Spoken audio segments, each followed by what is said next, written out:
Una uhakika binti alikuwa ameshaolewa? Ndiyo, alipa habari ni jirani wa binti. Kuhusu Mtoche, sijui kama mwanangu Eric anajua haya yote. Itabidi umwambie. Nitakaa kikao na Eric na mama yake tuone tunafanyaje.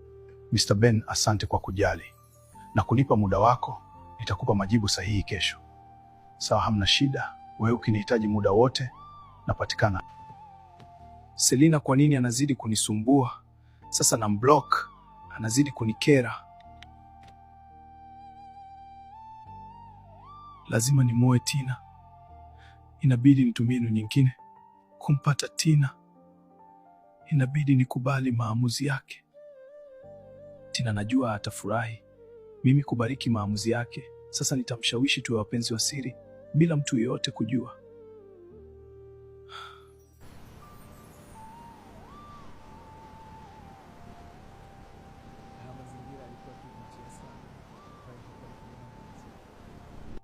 Tina, nimekuita hapa, nataka tuongee.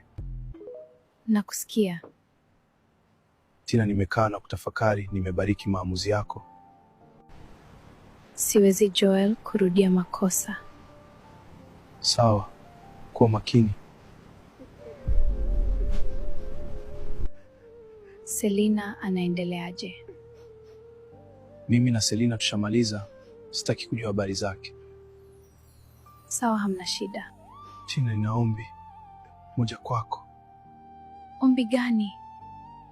Mpaka sasa siko sawa Tina, moyo wangu bado upo kwako. Chanzo cha maumivu yangu ni wewe. Sitakusema neno nakupenda Tina. Binadamu kukosea kupo, ila tunasameana. Pole Joel. Nataka mimi na wewe tufanye siri, asijue mtu yeyote. Siri gani? Nataka tuwe wapenzi, ila asijue mtu yeyote. Kwa nini unapenda iwe hivyo? Sitaki kukukosa kabisa.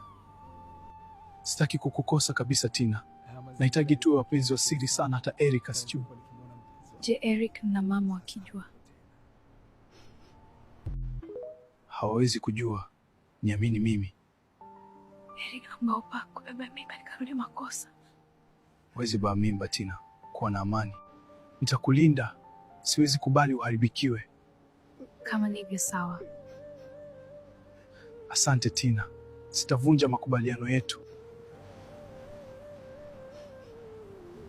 Bado siamini. Kwani